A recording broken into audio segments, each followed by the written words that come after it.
नमस्कार शेतकरी मित्रांनो, कृषी प्रधानवरती तुमचं सर्वांचं स्वागत आहे। शेतकरी मित्रांनो, आज आपण या व्हिडिओच्या माध्यमातून पीएम किसान सन्मान निधीसाठी आता आपल्याला ई-केवायसी कशी करायची याची माहिती जाणून घेणार आहोत। तर शेतकरी मित्रांनो, आता ई-केवायसी केल्याशिवाय आपल्याला 18वा हप्ता मिळणार नाही आहे। तर शेतकरी मित्रांनो, व्हिडिओला सुरुवात करण्यापूर्वी तुम्ही जर आमच्या चॅनलवरती नवीन असाल तर चॅनलला सबस्क्राईब करा, जेणेकरून तुमच्यापर्यंत अशी शेतीविषयी आणि शेतकऱ्याविषयी माहिती येत राहील।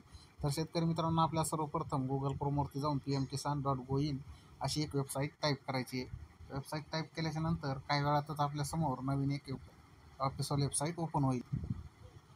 अशी एक ऑफिशियल वेबसाईट ओपन झाल्यानंतर यावरती क्लिक करून आपल्याला समोर जायचं आहे। समोर आल्याच्या नंतरच आपल्यासमोर असं एक खाली डॅशबोर्ड आपल्याला दिसेल।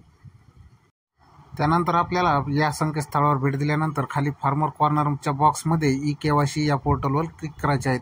क्लिक केल्यानंतरच काही वेळात आपल्यासमोर असा बॉक्स आपल्यासमोर ओपन होईल। असा बॉक्स ओपन झाल्यानंतर इथे तुम्हाला तुमचा आधार क्रमांक टाकून सर्च पर्याय यावर क्लिक करायचे आहेत। आधार कार्ड नंबर टाकून झाल्याच्या नंतर सर्च केल्यावर तुम्हाला मोबाईल नंबर विचारला जाईल, तिथे मोबाईल नंबर टाका। टाकल्याच्या नंतर गेट मोबाईल OTP यावरती तुम्हाला क्लिक करायचं आहे। गेट OTPवर क्लिक केल्याच्या नंतर काही वेळात आपल्याला आपल्या मोबाईलवरती OTP येईल। तो मोबाईल OTP आपल्याला तिथं 4 अंकी टाकायचा आहे। त्यानंतर आपल्या आधार कार्डला जो रजिस्ट्रेशन मोबाईल आहे त्यावरती 6 अंकी OTP येईल।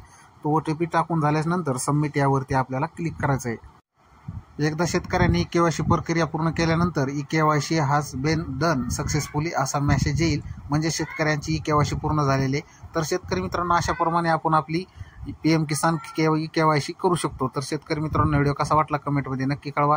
व्हिडिओला लाईक करा, व्हिडिओला शेअर करा, जेणेकरून तो नवीन शेतकऱ्यापर्यंत पोहोचेल। पुन्हा भेटूया अशाच नवीन एका व्हिडिओमध्ये। तोपर्यंत जय जवान, जय किसान, जय महाराष्ट्र।